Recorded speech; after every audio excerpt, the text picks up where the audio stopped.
Finalmente chegou a hora da rapaziada entrar no jogo do abate. E se prepara porque eles mal vão ter tempo de parar pra respirar, que já vai ter gente sedento pela cabeça deles. A terceira temporada começa com o Itadori limpando as mãos cheias de sangue. E eu acho que não tinha detergente em casa não, porque ele fica meia hora lavando essa mão. Um filhote de cruz credo tentava dar uma dedada nele, mas o moleque só pula a janela de um prédio de 20 andares como se não fosse nada, enquanto tava sendo caçado pra ser executado pelo Yuta, já que agora a sentença de morte dele foi revogada. A maldição voadora volta sequestrando o Yuji, atravessando um prédio inteiro com a cabeça dele, mas ela é fatiada no meio do ar e cai no chão igual bosta. E o Itadori tem que segurar na lâmina da espada no último segundo, porque o menino Yuta já tava lá pra fazer picadinho com o cérebro dele. Então a gente corta pro clã Zenin, onde um vagabundo tava feliz que a Maki tava só o pó da rabiola, falando que mulheres como ela que não obedecem os homens tem mais a que se lascar. Por outro lado, a irmã dela, a Mai, era excelente nisso, sem contar que tem os balões mágicos do mesmo tamanho que os da Maki, então pode tomar o lugar dela de boa. Esse corno é o Naoya Zenin, o primo da Maki e da Mai, e também o próximo líder do clã Zenin. O moleque entra na sala falando que o pai da Maki é um inútil igual as filhas, e que aquele tal de Jinichi tem um rosto estragado e deveria se inspirar um pouco no Toad. E quase que umas 3 cabeças saem rolando nessa brincadeira aí. Depois disso, um fóssil de 4 olhos entra na sala falando que infelizmente o Naobito faleceu, e agora ele ia ler o testamento que ele deixou pra ler quando aqueles 3 estivessem reunidos. O Naoya foi apontado como o 27º líder do clã Zenin. Ele também ia herdar todas as armas amaldiçoadas na escola Jujutsu e nos cofres secretos do clã. O maluco tá achando que é o Zoro agora pra lutar com 3 espadas, só que ele ainda ia precisar da permissão do Jinichi ou do Ogi pra usar essas armas. O verdadeiro problema é que se o Satoru Gojo for confirmado como morto, o pacto com o Toji Fushiguro vai ser honrado, e o Megumi vai ser recebido pra se tornar o novo chefe do clã Zenin e herdar todos os bens. Aí o loirinho entra em choque porque não ia sobrar nada pro Betinho, falando que não faz sentido aquele moleque desconhecido virar o líder do clã. A assistente dele fala que o Megumi tá em uma missão pra encontrar o hospedeiro do Sukuna, então o Naoya fala que vai lá matar o Itadori e já aproveita pra dar cabo do Fushiguro também, já que Tóquio tá um verdadeiro caos e ninguém vai achar estranho se eles simplesmente morrerem do nada. Depois disso a gente vê o Itadori todo depressivo em uma escada, falando pro Chozo que o único ferimento dele que não curou foi onde ele tomou um Kokuzen, provavelmente por causa do poder do Sukuna, que tá ficando cada vez mais forte. Perguntou se o Chozo não odeia ele por ter matado seus irmãos, mas o maluco fala que sabe que foi um acidente, e partem pra eliminar o máximo de criaturas espalhadas pela cidade. Então a gente finalmente volta onde a segunda temporada tinha acabado, com o Itadori correndo a milhão daquele bando de chupa-cabra. Ele pula da ponte e um esquilo bizarro tenta capturar ele, mas tomou uma bicuda com os 2 pés no peito pra ficar esperto. O Júpiter de One Piece também aparece pra dar um mordidão no garoto, mas toma uma porrada que quebra aqueles dentes podres que nunca foram escovados na vida, e começa a chover pedacinhos do minhocão. Um ciclope bombado tenta copiar o golpe que o Yuji deu no esquilo, mas o prota desvia e começa a fazer parkour pra escapar do apocalipse de demônios que estavam correndo atrás dele. Mas na verdade era tudo um plano pra atrair todos eles pro mesmo lugar, pra que o Chozo desse um único tiro de sangue que perfurou aquelas aberrações de uma só vez. Uma delas ainda consegue escapar e tenta pegar o Chozo desprevenido, mas o Itadori fala que a janta tá garantida, e ainda por cima eles ganharam um estoque de suco de uva infinito, enquanto a pintura da morte admitia que o Yuji realmente melhorou o controle da sua energia amaldiçoada e se tornou um deus da guerra. Do nada o Naoya chega chamando o Megumi de lento porque ele ainda não chegou, e pergunta por que o Itadori tá chamando tanta atenção ao invés de fugir, já que ele foi sentenciado à morte depois de perder a proteção do Gojo, e o Chozo não gosta nem um pouco disso. O loirinho safado fala que ele só quer resolver as coisas com o Megumi e não tá nem aí pra eles, então só vai quebrar as pernas do hospedeiro do Sukuna pra não atrapalhar, e spawnou do lado do Itadori dando uma cotovelada na boca seguido de uma rasteira. O Big Brother já dispara cheio de ódio, mas toma um jutsu 8 trigramas 64 palmas pra ser humilhado. Quase consegue acertar uma potente de direita, mas o Naoya era rápido demais e desviou do ataque dos dois ao mesmo tempo. Disse que eles são melhores do que ele tava esperando, então vai acelerar um pouco o passo pra ver do que eles são capazes. Mas do nada os 3 sentem uma aura sinistra, que era mais pesada até que do Satoru Gojo. Era o Yuta, que ficou surpreso do prota não tá sozinho, e perguntou que cada um deles é do Itadori. O Naoya já levanta os braços, mandando ele ficar tranquilo porque eles estão do mesmo lado. E o Yuji percebe que esse era o tal do Okotsu Yuta, que foi mandado pra executá-lo, um feiticeiro de nível especial igual o Gojo. O Naoya conta que ele é primo da Maki, que foi mandado pra executar o Itadori também, mas agora vai deixar todo o trabalho com o Yuta. O Chozo já queria vazar de lá porque seria impossível eles apostarem em corrida com a loirinha. Os dois irmãos combinam de se encontrar no local combinado, e antes do Yuji pensar em sair correndo, já tava sendo perseguido pelo filho do Flash. O Chozo tava tentando bloquear a rota do Okotsu, mas o Naoya maldito foi lá pra atrapalhar, falando que essa manipulação de sangue dele nem é tão assustadora assim, tirando o sangue perfurante, então não vai ser nenhum problema pra ele. Mas o Chozo pergunta se esse idiota achou mesmo que poderia mexer com seu irmão e sair vivo de lá. Então a gente volta pro presente, que era quando o Itadori já tinha sido completamente encurralado pelo Yuta. O feiticeiro era tão rápido que seus golpes pareciam invisíveis, mas o Yuji conseguia desviar de todos eles no último segundo, até que o maluco usa sua energia amaldiçoada cabulosa pra mandar o prota voando. Ele revela que a energia amaldiçoada dele é maior até que a do Gojo, mas o sensei usa os 6 olhos e praticamente não gasta nenhuma energia pra ativar seus feitiços. Depois da conversa fiada, ele volta a tentar fatiar o Itadori, que tava lembrando do seu o Best sofrendo, falando que quanto melhor é o feiticeiro, mais difícil é ler o fluxo de energia dele. Então não dava pra prever os ataques dele até o último segundo. Mas no caso do Yuta, tava até transbordando de tanta energia. E um único arranhão poderia facilmente destruir todos os órgãos do seu corpo. Mas o Yuji fala que não pode morrer ainda e volta a fazer um parkour pra escapar. Tenta usar uma técnica com uma faca amaldiçoada pra se defender, mas ele nunca nem tinha treinado essa técnica, então é óbvio que ela não ia funcionar contra uma aberração daquela. O Yuta fala que o garoto tá prestando atenção demais na espada e deu uma joelhada nos ovos dele, que quase condenou as próximas gerações do Itadori. A faca é destruída e ele toma um corte de raspão no quadril, mas consegue quebrar a espada do Yuta no meio e um piscar de olhos, digno de um dos alunos do Satoru Gojo. O Yuji fala que ele só tá com uma leve ferida e agora os dois estão desarmados, então vai ser de igual pra igual. Mas ele já tinha caído no genjutsu do Yuta e tava sendo encoxado pela Shikigami dele. A Riki era tão forte que o prota não conseguia mover um único músculo do lugar. E mesmo com a espada quebrada, o Yuta atravessa o coração do Itadori. Só que lá dentro tava a maldição mais poderosa de todas, louco pra entrar em ação. Enquanto isso, o Minato Namikaze tava dando uma surra no Chozo, acertando socos tão rápidos que não dava nem tempo de respirar. E o manipulador de sangue já tinha sido completamente dominado. Desse jeito era impossível ele parar pra tentar descobrir a técnica do oponente. E foi arremessado com tudo na parede igual um pedaço de bosta mole. O Naoya pergunta o que esse cara é pra ser tão resistente. E o Chozo conta que ele é o irmão mais velho de outros 9 irmãos. Mas é lógico que não era isso que o maluco queria saber. Do nada parece que o loirinho desaparece. Mas na verdade ele tava copiando a habilidade do Sanji de se mover tão rápido que era impossível de ver. Aos poucos o Chozo tentava se igualar aos movimentos do inimigo, mas tomou uma espadada surpresa no meio do bucho e só não morreu porque tinha ativado o fluxo das escamas vermelhas, focando todo o poder nos músculos dos olhos pra melhorar a visão cinética. Mas o Naoya já tava atacando com movimentos esperando por um contra-ataque. Só que estancar um simples sangramento não deve ser nenhum problema pra um cara que usa manipulação de sangue, né? E pediu pro Chozo não contar pra ninguém que ele tava usando uma arma escondida, senão ia virar piada no grupo do Zap dos feiticeiros. Se bem que o Chozo nem ia voltar vivo pra contar a história. E esses dois eram completamente diferentes um do outro, porque enquanto um ama seus irmãos, o outro odeia do fundo da alma. Do nada o Onichi invoca um tsunami de sangue que pega o Naoya desprevenido, porque não fazia sentido ele tá vivo depois de perder tanto sangue. Mas as pinturas da morte como o Chozo têm a habilidade de converter energia amaldiçoada em sangue, então enquanto tiverem um pingo de energia sobrando, eles não podem morrer de hemorragia. A loirinha tem que desviar de todos os tiros perfurantes pra não virar uma peneira, mas as pernas dele começaram a ficar pesadas porque o Chozo endureceu o sangue que respingou nas roupas dele, falando que agora sim era checkmate. Mas o Naoya fala que não tem tanta certeza assim, porque ele conseguia enxergar movimentos a 24 FPS, como se estivesse vendo tudo em câmera lenta, então podia desviar facilmente daquelas pequenas gotas de sangue mortais. Mas não entendeu por que o maluco não tava disparando, e na verdade esse era um ataque especial que o Chozo desenvolveu depois de enfrentar seu próprio feitiço por 150 anos. A supernova dele começou a explodir de todos os lados, fazendo que o Naoya ficasse completamente encurralado e não tivesse pra onde correr. O Chozo tinha feito a loirinha de boneca e tava prestes a acabar de vez com isso, mas o Yuta volta rastejando o corpo do Itadori, dando só uma porrada que deu tela azul nele. Do nada o Naoya começa a soltar suco de morango pela boca sem entender nada, porque o corpo dele tava rejeitando todo o sangue monstruoso do Chozo que se misturou com o dele. O Yuta pergunta se ele queria uma cura com a sua reversão de feitiço, e em troca só pediu pra ele informar sobre a morte do Itadori aos superiores. Do nada o prota começa a ter uma lembrança de quando ele tava nascendo, do vô dele falando pro pai se afastar daquela mulher porque ela é do job, e a verdadeira já tinha morrido. Só que do nada a mãe do Itadori aparece perguntando que besteira é aquela que ele tá falando, e na verdade esse era o Kenjaku que tava controlando a mãe dele. Horas depois o Itadori acorda e não entendeu nada quando o Yuta ficou todo aliviado dele não ter morrido. O maluco conta que uns meses atrás o Sensei Gojo foi pessoalmente até ele pedir pra cuidar do Itadori se alguma coisa acontecer, então ele foi obrigado a fazer todo aquele teatro pra parecer que ele tinha morrido de verdade. Quando o Gojo foi pedir isso, o Yuta já achou que era problema com mulher, já que ele nem conseguia imaginar alguma coisa acontecendo com o Sensei. Mas o Kakashi Hatake pede pra ele cuidar especialmente do Yuji Itadori, porque ele foi sentenciado a ser executado assim como o Yuta. Mas é claro que o povo que mandou ele mandar o Itadori pro inferno não é bobo, então antes de ser contratado como executor, teve que firmar um pacto pra garantir que ia matar o moleque. Por isso teve que matar ele de leve, mas depois usou a reversão de feitiço assim que o coração dele parou pra reviver ele. Mas já é a segunda vez que o Itadori ia fingir a própria morte, então não devem demorar pra descobrir a verdade. Do nada o Megumi aparece pra levar o Yuji de volta pra escola, porque a barreira tá enfraquecida e não tem problema se ninguém vê o rosto dele. Mas o Itadori manda ele parar de fingir que nada aconteceu, porque ele matou muitas pessoas. Só que o Megumi fala que a culpa é de todos eles e pra ele não desistir tão fácil assim, porque eles precisam salvar muitas pessoas pra compensar tudo que eles fizeram. Disse que o Norito Shikamo armou um jogo de execução de feiticeiro chamado Migração e Extinção, e a irmã do Fushiguro também foi envolvida nesse jogo do abate. Então ele pediu por favor pro Itadori emprestar sua força mais uma vez. Basicamente esse jogo do abate era um plano do Kenjaku pra manipular a energia amaldiçoada em escala nacional, forçando a evolução da humanidade com a transfiguração. O Itadori fala pro Yuta que o Sukuna tá planejando alguma coisa pra comer o Toba do Megumi, e que provavelmente ele conseguiu tomar o corpo dele em Shibuya, porque forçaram ele a comer 10 dedos de uma vez. Agora ele tá com 15 dedos dentro dele. Ai, que delícia! E pediu pra matar ele sem hesitar, se o Sukuna conseguir tomar o controle de novo. Então agora era hora de voltar pra escola e entrar em contato com o Tengen pra conseguirem abrir aquele cubo mágico que o Kenjaku prendeu o Gojo. O Megumi fala que a Yuki Tsukumo também tá escondida na escola, porque ela não quer encarar os superiores depois de bolar aquele plano maluco. O problema é que pra encontrar o Tengen-sama, eles precisavam escolher a porta certa entre as 10.000 portas que ele podia estar escondido. O Itadori pergunta o que aconteceu com a Nobara, mas o Megumi nem precisou falar nada pra ele entender que a mina já tinha ido jogar no Vasco. Do nada o Choso brota falando que talvez eles consigam dar um jeito nas barreiras de ocultação, e os dois se assustam que ele tava ali o tempo todo. Ele fala que vão fazer a mesma coisa que o Mahito fez quando roubou os dedos do Sukuna das pinturas da morte. Eles vão pra um quarto de cabaré onde encontram a Maki e só o pó da rabiola, junto da Yuki falando que a Maki foi salva por pouco pela reversão de feitiço. O Choso começa a explicar o plano pra vencer a barreira da ocultação. Disse que no meio do caminho pra tumba da estrela fica o cofre proibido com os instrumentos amaldiçoados da escola Jujutsu, junto dos restos dos irmãos dele. Então ele podia usar isso pra rastrear o que eles querem. Era um ótimo plano, mas ninguém sabia quem era esse Noia. E quando o Itadori disse que era tipo o irmão mais velho dele, o Choso quase teve um derrame de tanta felicidade. Eles abriram uma porta que o malucão rastreou e estavam indo pra um elevador que levava pra tumba da estrela. Chegaram em uma sala toda branca e o Yuji achou que eles estavam no paraíso, mas na verdade eles estavam sendo rejeitados pela sala. Só que quando estavam indo embora, o Tengen-sama aparece perguntando se eles já vão. Fala que é um prazer conhecer o filho do Zenin, o descendente de Michizane, o feto das pinturas da morte e o hospedeiro do Sukuna. A Yuki que se lasque porque não sobra nada pra Betinha. A Yuki pergunta se não vai cumprimentar ela também, mas não era a primeira vez que eles se viam. Ela pergunta por que ele fechou a tumba da estrela, mas o Tengen tava com medo que eles tivessem se aliado ao Kenjaku, o antigo Noritoshi Kamo, um feiticeiro que hoje mora dentro do corpo do Suguru Geto. O Itadori interrompe a conversa pra perguntar por que o Tengen-sama tá coberto com uma toalha de mesa, e ele conta que é imortal, mas ainda envelhece. Então eles também esconderiam o rosto se tivessem 500 anos. O Yuta fala que eles vieram descobrir o objetivo do Kenjaku e como abrir o cubo mágico que selou o Gojo. E o Tengen fala que pode contar pra eles com uma condição: 2 deles deviam ficar ali pra proteger ele. A rapaziada pergunta se ele não é imortal e se tá com medo de ser selado. E depois que a Yuki manda ele explicar direito isso, começou a contar mais sobre o Kenjaku, que o objetivo dele é forçar a evolução da humanidade por todo o Japão. E ele só não fez isso antes porque tava em falta de energia amaldiçoada. Sem contar que transformar uma pessoa por vez com encantamentos é muito ineficiente. Então o Kenjaku preferiu assimilar a humanidade com o Tengen pra transfigurar todo mundo de uma vez. Antigamente ele só podia fazer isso com o receptáculo da estrela, que era rico a maná e que o Toji mandou de arrasta. Mas depois de tanta evolução não é mais impossível assimilar com outras pessoas. Isso porque aquela não era a forma real do Tengen-sama. Depois de ter evoluído, a alma dele tá por toda a parte. Agora ele é o próprio mundo e quem for assimilado a ele vai se tornar uma coisa muito além de um feiticeiro. E uma única pessoa dessas que sair do controle pode destruir o mundo inteiro, já que o que aconteceu em Tóquio ia se expandir em escala nacional. Então agora ele pode ser o alvo principal da manipulação de maldições. E considerando a força do Kenjaku, o Tengen-sama seria absorvido assim que entrasse em contato com ele. Aí o que pergunta por que aquele maldito tá fazendo isso só agora depois de 1000 anos. E o Tengen fala que ele, o receptáculo da estrela e os 6 olhos estão conectados pelo destino. Disse que o Kenjaku foi derrotado 2 vezes pelos 6 olhos, e quando conseguia matar eles sempre reencarnavam. Por isso dessa vez decidiu selar ele pra nunca mais voltar. Até que 12 anos atrás o Toji Zenin apareceu. Ele era muito bombado, mas era o único ser sem nenhum pingo de energia amaldiçoada. Mas ele destruiu os laços com o Tengen. Ao mesmo tempo, o Suguru Geto apareceu com seu poder de manipulação de maldições. Então agora o Kenjaku tinha todas as peças que ele precisava, principalmente depois que ele botou as mãos no cubo mágico. Basicamente, o Kenjaku criou um Battle Royale pra sugar a energia amaldiçoada do Japão inteiro. Usa isso de aquecimento pra forçar a evolução da humanidade, fundir todo mundo com o Tengen num ritual bizarro. E tudo isso enquanto ele assiste comendo pipoca. Mas o plano tá todo cheio de regra chata porque nem o próprio jogo obedece ele. Ou seja, matar o Kenjaku não resolve bosta nenhuma. O jogo só termina quando o geral morrer ou se recusar a jogar e morrer do mesmo jeito. Primeiro eles tinham que decidir quem ia ficar. E na mesma hora, o Choso e a Yuki se voluntariaram. O Choso fala que se ele conseguir matar o Kenjaku, pode salvar seus irmãos. E a Yuki queria ficar pra fofocar mais com o Tengen. Então o Gasparzinho sacou um cubo mágico invertido que eles iam precisar pra liberar o Gojo. Eles precisam usar o feitiço da lança celestial invertida ou da corda negra pra forçar o cancelamento do feitiço. Só que 12 anos atrás, o próprio Satoru Gojo selou a lança e destruiu. E depois o mesmo animal foi lá e eliminou a corda negra no ano passado. E o Yuta fala que é por isso que ele rodou a África inteira e não encontrou essa corda. Mas ainda existia um jeito, porque entre os participantes tinha uma feiticeira de 1000 anos atrás que se chama de Anjo. E ela pode cancelar qualquer feitiço. O Megumi entra em desespero querendo saber onde essa mina tá escondida. E o Tengen fala que ela tá na parte leste de Tóquio, dentro de uma das áreas do jogo. Ele explica que todo o Japão foi amaldiçoado e puxado pra migração, e que os jogadores despertam à meia-noite do dia 31 de outubro. Agora o problema é que em 10 dias e 15 horas o Megumi vai ser forçado a entrar no Battle Royale se não fizer nada. O Tengen resume as regras mais importantes: quem mata ganha ponto, feiticeiro vale 5, pessoa comum vale 1, e tem uma regra que deixa o jogador sair, mas é só ilusão de escolha, porque quem não jogar morre do mesmo jeito. O mestre do jogo não existe de verdade, quem manda é o próprio sistema, usando um Shikigami chamado Kogani pra fiscalizar tudo. Ou seja, não dá pra sair vivo fácil, não dá pra mudar regra, e o jogo foi feito pra forçar geral a matar uns aos outros. Mesmo assim, o Megumi diz que tem um plano pro Itadori não precisar matar ninguém. Depois disso, o Choso e a Yuki ficam pra proteger o Tengen, enquanto o resto da galera vai atrás de instrumentos amaldiçoados. Como o Megumi agora é o chefe do clã Zenin, eles podem mexer no cofre proibido sem pedir permissão, mas ainda falta gente forte no time, então Yuta fala que eles precisam recrutar o Hakari, aquele maluco problemático que foi expulso da escola. E no final aparece um comediante aleatório frustrado com a própria vida. E a gente descobre que ele também é um dos jogadores da migração que já tava começando a enlouquecer. Depois disso a Maki volta pra casa, e o doente do Naoya começa a zoar aquela cara dela toda estragada. E ela fica surpresa que ele conseguia diferenciar mulheres pelo rosto e não só pela bunda. E ele pergunta o que ela vai fazer, já que não consegue usar feitiços e nem enxergar espíritos amaldiçoados, sem contar que ela perdeu toda a beleza, que era a única coisa que tinha. Então não passa de um peso morto. Só que ela simplesmente ignora esse verme e vai direto pro cofre do clã Zenin. Na teoria ela não podia nem chegar perto daí, mas agora que o Megumi é o líder do clã, segundo o testamento do Naobito, eles podem fazer o que quiserem. É claro que o sósia do Sasuke não queria nem saber dessa responsabilidade toda. Mandou a Maki assumir esse papel, mas ninguém ia aceitar ela, agora que ela tá toda lascada. A esquisita da mãe dela tava gritando igual uma louca, mandando ela voltar, e falando que nunca sentiu orgulho por dar luz a ela. Só que não dá pra destruir a mente de quem já tá toda destruída, então ela só cagou e continuou andando. Rompeu o selo, entrou no cofre e deu de cara com o pai dela. E em outra sala, o Jinichi falava que o Megumi com certeza seria um líder bem melhor que o trouxa do Naoya, mas eles não podem deixar que ele fique com todas as posses do clã. Só que eles não podem fazer nada ainda, porque além do clã Gojo, o Megumi ainda virou parceiro do Noritoshi Kamo, o próximo líder do clã Kamo. Então se eles eliminassem o moleque, iam criar uma guerra contra os dois clãs gigantes ao mesmo tempo. Então eles vão aproveitar que o Satoru Gojo virou um criminoso pra executar o Megumi, a Maki e a Mai como traidores por tentarem libertar ele. O Naoya pergunta se o velho Ogi concorda com isso, mas foi o próprio maldito que bolou esse plano. Lá no cofre, o corno falava pra Maki que não tinha nenhum instrumento amaldiçoado ali, porque eles anteciparam as ações dela. A Mai tava caída no chão igual um pedaço de cocô, perguntando por que aquela idiota veio até ali. O Ogi pergunta se ela sabe por que o antigo chefe do clã era o Naobito e não ele. E a Maki conta que é porque ele é um escroto que mataria os próprios filhos pelo poder. A luz apaga e o velho já tenta pegar a filha desprevenida, mas ela tava ligeira e já destruiu a espada dele no meio. Só que mesmo com meia espada, ele ainda corta o peito dela, falando que ele não virou o líder do clã porque as filhas dele são duas fracassadas. E a Maki caiu no chão sem entender nada. Ela cortou a lâmina e achou que o alcance tinha encurtado. E esse era um truque muito óbvio, porque ele é um feiticeiro e não um espadachim. O Ogi fala que nunca esteve atrás do irmão dele em nada na vida, mas o Naobito ficou com o cargo de líder porque as duas filhas dele são umas imprestáveis. E ele joga as duas rolando pela escada em uma sala que é usada pra punir os traidores. Tinham vários espíritos de nível 2 escondidos com medo do Og, mas assim que ele for embora vão vir se arrastando pra devorar elas. E deu adeus às âncoras que só afundaram a vida dele. A Mai foi se rastejando até a irmã e começou a medir o tamanho dos balões mágicos. Lascou logo um beijão na mina e do nada elas acordam em uma praia. Mas a Mai tava usando um feitiço pra se sacrificar e conseguir salvar a Maki, falando que enquanto ela existia, a irmã dela nunca vai poder ser completa. Disse que ia deixar as coisas com ela e pediu pra Maki destruir tudo. Então ela volta pra realidade deitada em um lago de sangue do lado da Mai, que já tinha feito check-in no além. O Og acha estranho porque os espíritos amaldiçoados tinham sido exterminados. Começou a usar uma coragem flamejante, falando que ele mesmo ia queimar a Maki até não sobrar mais nada. Mas antes que ele terminasse de falar merda, o cérebro dele já tinha decidido tirar umas férias da cabeça, porque a Maki já tinha passado a peixeira naquele lixo de pai. Depois disso começaram a tocar o sino da vila pra avisar que a mina ficou louca. Jogaram toda a culpa nela por assassinar o Og, como se ele fosse inocente. O capitão Kukuru mandou capturarem ela com vida, porque ele mesmo queria acabar com ela. Um exército inteiro já tinha cercado a Maki, mas eles só estavam antecipando a viagem deles direto pro inferno. Já girou igual um Beyblade pra fatiar 4 calvos de uma vez, e saiu fatiando geral como se estivesse lutando contra um bando de crianças. Isso que ela é considerado um fracasso, hein? Incorporou o Itachi Uchiha e tava simplesmente exterminando o clã inteiro sozinha. Os caras não sabiam se ficavam puto ou tremeu na base, mas todos que iam pra cima eram obliterados em um piscar de olhos. Subiu pro segundo andar pra mudar de profissão. Agora ela decidiu virar artista e tava pintando todas as paredes com molho de tomate. Deslizou igual o Sonic, cortando geral na base da rasteira, e tava desmontando os malucos igual bonecos de Lego. O melhor é que ela fazia tudo isso sem esboçar nenhuma reação. 80% desses babacas já tinham sido eliminados, e pra cada um deles ela achava um jeito diferente de humilhar. Até que cansou desses lixos e decidiu passar a faca de passar manteiga no pão no pescoço de todo mundo ao mesmo tempo. O capitão Kukuru chega perguntando se eles já resolveram as coisas, mas ficou incrédulo quando viu que todos os 100 guerreiros tinham sido dizimados. Do nada um careca chega destruindo tudo. Ele invoca uma mão gigante que espreme a Maki e faz uma piscina de sangue pra rapaziada. Os reis finalmente tinham chegado pra mostrar pra essa menina o que é bom pra tosse. Mas não foi hoje que a Maki foi feita de mosquito, porque ela já tava lá embaixo virando pra cima do Kukuru, sem acreditar que ela conseguiu se mover depois de levar um ataque do Chojuro. E em um piscar de olhos ela quebra a defesa do maluco e atravessa a espada no crânio dele. E todo mundo se pergunta se essa era a mesma Maki. Ela tava tão sinistra que usou a Rune do Lau pra pegar e explodir o coração do coroa. O Ranta chega gritando que não vai conseguir segurar ela por muito tempo, e o Jinichi marchava boladão pra acabar com a raça da guria. O pivete mal conseguia manter ela parada e gritou pro Jinichi acabar com ela de uma vez, e mandou uma chuva de socos gigantes que simplesmente destruíram tudo em um raio de 5 km. O Ranta saiu só o bagaço da laranja, comemorando que eles conseguiram, mas o que voltou de lá foi só a cabeça do Jinichi, que agora ia virar comida de tubarão. O Naoya finalmente chega perguntando se ela não tem coração pra fazer uma maldade dessas. Lembrou de quando conheceu o Toji, que mesmo não tendo energia amaldiçoada era insano, mas diz que ela não é o Toji e meteu uma bicuda na boca do estômago que fez ela vomitar até o almoço de amanhã. Usou o jutsu multiclones do Smurf pra macetar a Maki e sair arrastando ela por todos os cantos. Arremessou a prima na parede e quebrou todas as barreiras possíveis, mas não importava o quanto apanhava, a Maki não caía de jeito nenhum. Bateu uma palma e tudo ficou em silêncio, que ela fala que vai dar um abraço de urso no Naoya, mas ele já tava correndo a 900 km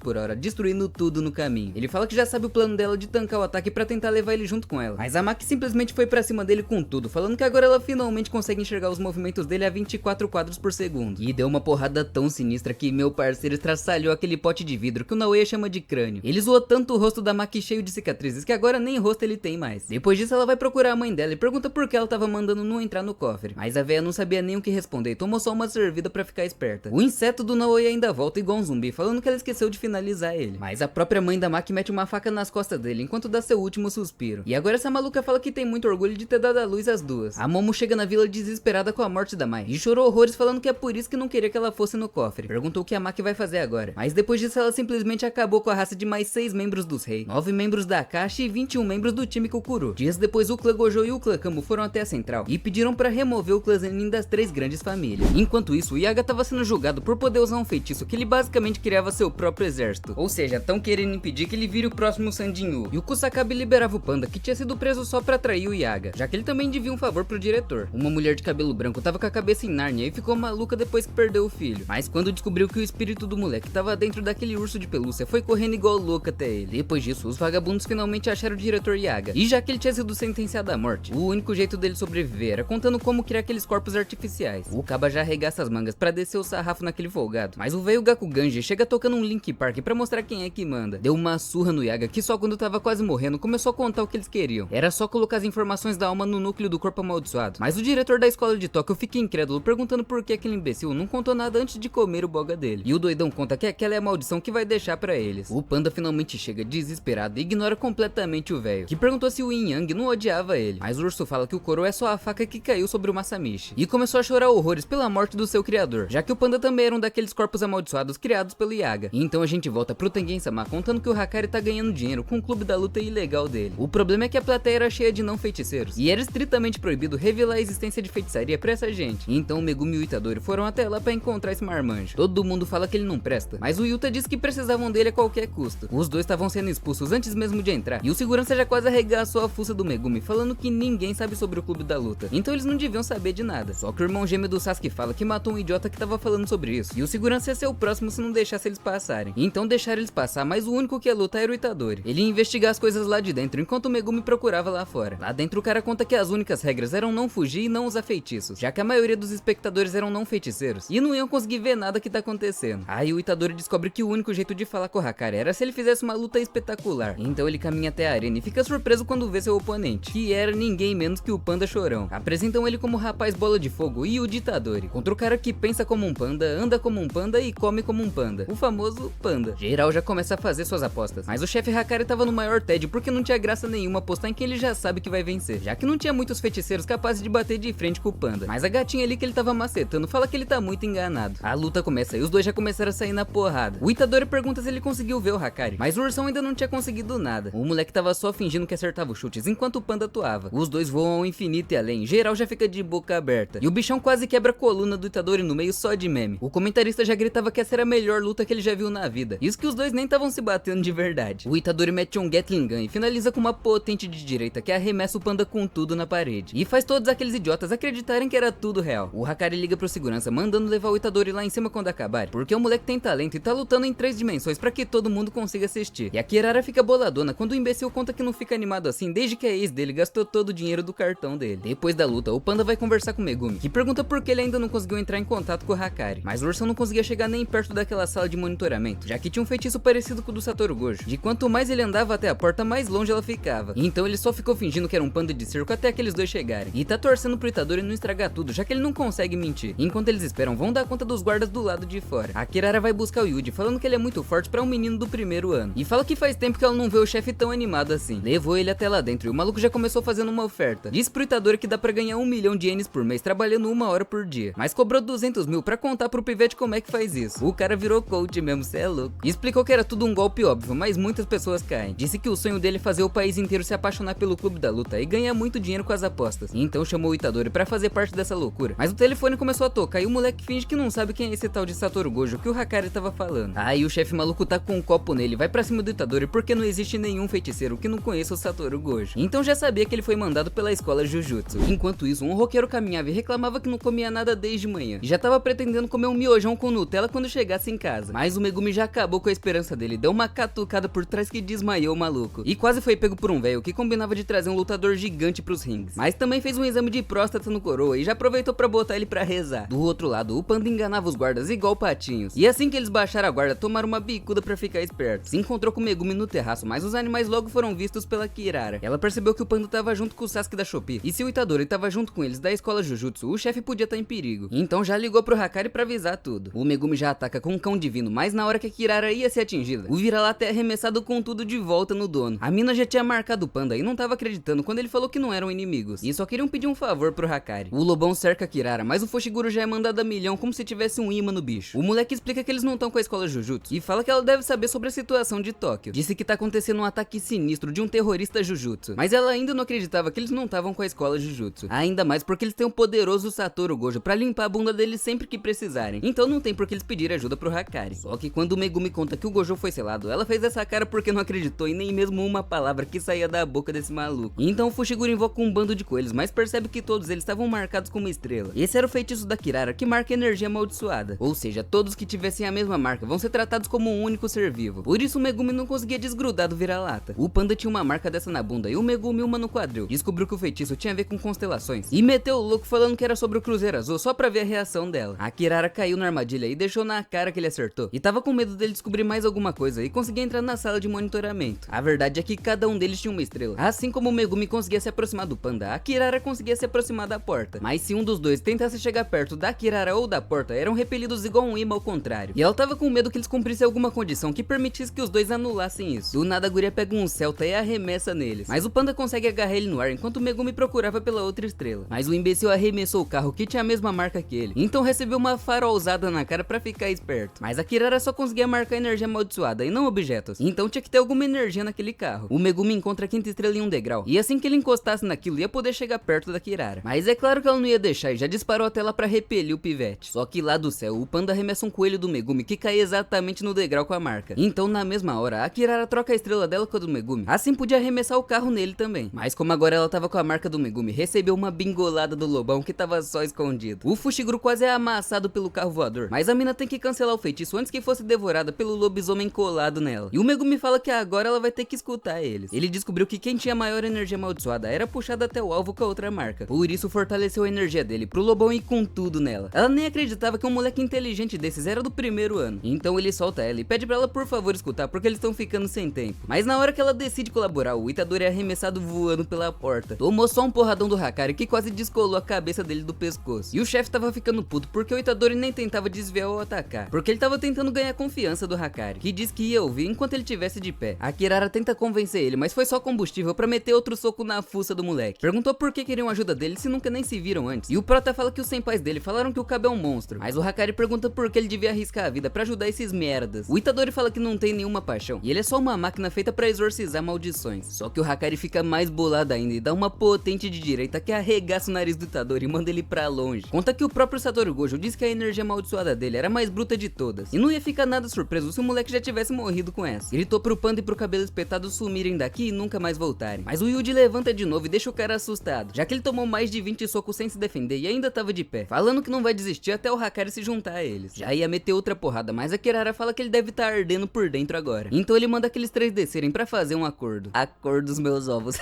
A Kirara fala que eles odeiam o alto escalão, mas o Hakari sempre esquentava quando ajudava o pessoal da escola. Do nada um filhote de cruz criada aparece, falando que um jogador adicionou uma nova regra, a migração e extinção. A regra 9 de que os jogadores agora podem consultar as informações uns dos outros, como nome, pontuação, regras adicionadas e em que parte do mapa eles estão. Lá dentro, um cara ganhou 5 pontos por acabar com a raça de um participante, mas reclamava que só tinha fracote ali e queria que fosse igual 400 anos atrás, mandando o Sukuna aparecer de uma vez. Então a caveira com asas fala que o jogador já passou dos 200 pontos e podia gastar 100 pontos pra adicionar uma nova regra. E foi esse maluco que mandou adicionar todas aquelas regras de informação dos jogadores. Esse é o Hajime Kashimo, que tá louco pra sair na porrada com o Sukuna. O episódio 7 começa com uma garota acordando do seu soninho da beleza e um cara falando que ergueu uma barreira naquele lugar pra que as pessoas matassem umas às outras. Ela pergunta se ele pode não fazer isso no bairro dela, mas o Suguru Geto começa a rir, falando que deu muito trabalho erguer essa barreira, então ele não pode colocar restrições muito absurdas. Só que ele fala que eles que já estavam do lado de dentro antes têm o direito de sair uma vez. Ela podia acordar do lado de de fora dessa maldição entre um sonho e a realidade. Então ela pega na mão do cabeludo pra meter o pé daquele lugar bizarro. Por último, Geto agradece a menina por ter sido amiga do filho dele. E finalmente acorda do lado de fora com o maluco chamando o nome dela. Eles estavam perdidos principalmente com aquela barreira gigante. Todos tiveram um mesmo sonho, mas só a Sasaki ouviu sobre o filho do cara. Enquanto isso, o Hakari tava de boca aberta pro Gojo ter sido selado. O Panda conta que o diretor morreu, mas fala pro Itadori ficar tranquilo porque não foi no incidente de Shibuya, já que ele teve que lutar com alto escalão depois daquilo. O Hakari não consegue acreditar porque todo mundo que já foi legal com ele um dia tava indo de arrasta. E diz que não fica mal assim desde que tomou uma flechada na bunda. Então concordou em ajudar eles a impedir o jogo do abate. Mas não tava fazendo isso por piedade. Assim que acabasse, eles vão ter que ajudar ele também. O Megumi fala que seja lá o que ele precisa, não deve ser tão difícil. Aí o Hakari fica puto perguntando como esse Noia podia saber disso. Mas quando o moleque conta que é o líder do clã Zenin, o maloqueiro fica incrédulo, pensando que com o apoio de uma das 3 grandes famílias vai ser moleza influenciar o alto escalão. Então já meteu o louco pedindo pra ser melhor amigo do Fushiguro. Mal sabia ele que no dia seguinte o clã Zenin ia ser completamente exterminado pela Maki. Do nada o Kogani volta falando de novo sobre as novas regras e diz que ele era um dos contatos entre os jogadores e o jogo do abate. Esse era o contato pessoal do Yuji Itadori. E o Megumi pergunta por que ele tá sendo tratado como um jogador. E o Prota descobre que o Sukuna foi um dos feiticeiros de mais de 1000 anos atrás que forjaram um pacto com o Kenjaku e viraram objetos amaldiçoados. Então os dois pedem uma lista com as informações dos jogadores e o Kogani mostra uma lista com os dados de geral. Queriam saber qual era o objetivo daquele cara que adicionou a nova regra. E não devia ser nada bom, já que ele tinha 200 pontos por matar 40 jogadores. Eles queriam achar algum jeito de ganhar sem ter que matar ninguém. Então o Megumi pede pro Kogani mostrar uma lista só com jogadores com mais de 100 pontos. Mas o filhote de Cruz Credo só obedecia às ordens do Yuji. Eles estavam procurando por alguém com mais de 100 pontos que não quisesse adicionar nenhuma regra, pra fazer eles adicionar uma regra pra irmã do Megumi poder escapar do jogo. Os caras acham mesmo que vão encontrar alguém que matou pelo menos 20 pessoas e vai simplesmente entregar todos os pontos dele pra salvar alguém que ele nem conhece, né? Eles acham outro jogador com 102 pontos e fala que ainda tem esperança. Mas primeiro iam ter que dar um jeito no obstáculo da regra 8. De jogadores que não tiverem uma mudança de pontos em 19 dias vão ter seus feitiços revogados, que era praticamente a mesma coisa que a morte. Então primeiro eles queriam adicionar uma regra que os feiticeiros podem transferir pontos um pros outros. Assim não iam precisar ficar matando ninguém pra conseguir pontos. Depois disso, o Megumi queria adicionar uma regra de que os jogadores podiam sair do jogo em troca de pontos. E o Hakari pergunta se ele acha que a vida é um morango, porque isso era obviamente contra as regras. Mas o moleque fala que talvez eles possam compensar isso trazendo outra pessoa pra jogar no lugar deles. Então o plano era basicamente procurar pela Anjo, que vai quebrar o selo do cubo mágico do Gojo, enquanto vão atrás do Hajime Kashimo e do Hiromi Higuruma pra adicionar aquelas duas regras. Eles só não sabem que esse tal de Hajime Kashimo tá indo exatamente até eles pra encontrar o hospedeiro do Sukuna. O Itadori roda a lista inteira, mas não acha nenhuma Anjo. E o Panda fala que ela deve estar usando algum outro nick, igual ele não tá usando o nome do Sukuna. O Tengen falou que ela estaria em algum lugar no leste de Tóquio, e eles devem saber como ela é quando virem. Então o Panda e o Hakari iam procurar por ela na colônia número 2, enquanto o Megumi e o Itadori iam na número 1. Mas a Kirara não gostou de ficar de fora do plano. O Hakari fala que o Kashima é o mais forte, então faz sentido ser ele que vai bater de frente. E o Panda tem um nariz ótimo pra achar Anjo. Disse que não deve dar pra usar o celular lá dentro, então era melhor a Kirara ficar do lado de fora pra informar como estão as coisas. O Itadori tenta falar que era melhor ele se separar do Megumi por causa do Sukuna que quer comer o botão dele. Mas o Fushiguro manda ele calar a boca porque ele já tá acostumado. Chegando nas barreiras, o Kogani pergunta se eles vão mesmo querer entrar no jogo, já que eles não podem sair depois de entrar. E todo mundo confirma. Lá dentro já tinha uma gangue só de olho pra ver se iam aparecer novos jogadores. O Megumi fala que eles tinham que tomar cuidado com os feiticeiros de 1000 anos atrás que reencarnaram, já que eles matam qualquer um por pura diversão. E tem uma grande chance do Kashimo e do Higuruma serem um desses feiticeiros. Então o Kogani volta falando que o Megumi se juntou aos jogadores da migração à extinção, mas ficou bravo quando ele não quis ouvir as regras. Assim que eles entram, cada um é teleportado pra um lugar aleatório. E o Itadori se ferrou logo de cara, porque ele virou paraquedista sem paraquedas, tá ok? Tinham 9 lugares onde eles podiam spawnar, e todos tinham jogadores só de olho esperando pra farmar uns pontos nos noobs. Não deu nem tempo do Yuji aterrissar, que ele já tava tomando uma cabeçada na velocidade de um míssil. E a caçadora de novatos fica surpresa com a resistência dele, porque qualquer um deveria virar picadinho. O Itadori faz um parkour pra escapar, enquanto a mina chamava reforços, mas ela tomou só uma pedrada na boca e caiu na hora. Um bigodudo chega perguntando o que aquele maldito fez com a mulher dele, e o bunda mole do binóculo reconhece que aquele maluco caindo era o Itadori. Do outro lado tinha uma gasosa chorando, perguntando por que o Megumi bateu nela, mas ele fala que foi ela que atacou primeiro. O Nue volta depois de dar uma olhada em volta, mas também não achou o Itadori por perto. Então perguntou pra mina se ela conhece um feiticeiro chamado Higuruma. Ela fala que esse machista acha que é só bater uma mulher que ela vai responder tudo que ele quer, mas ele manda ela responder logo se não quiser perder o cabaço.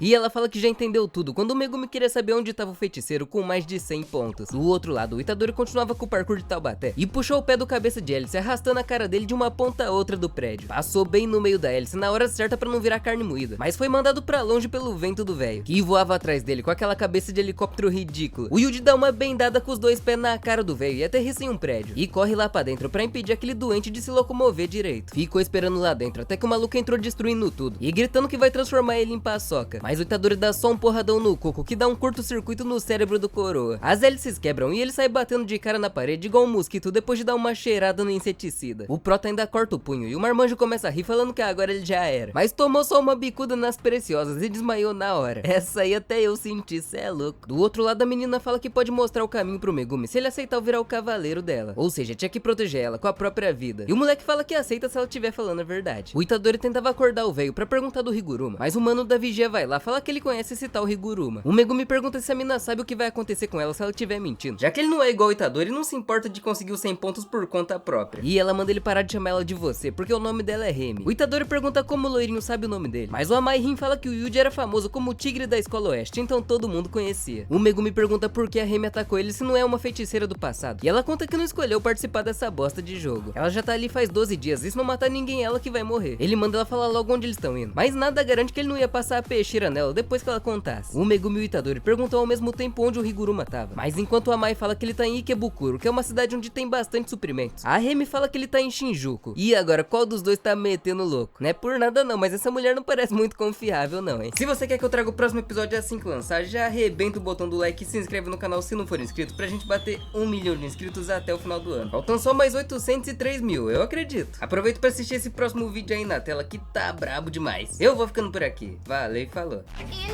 other words, in the 4 minutes and 11 seconds following a jackpot, Hikari is effectively immortal.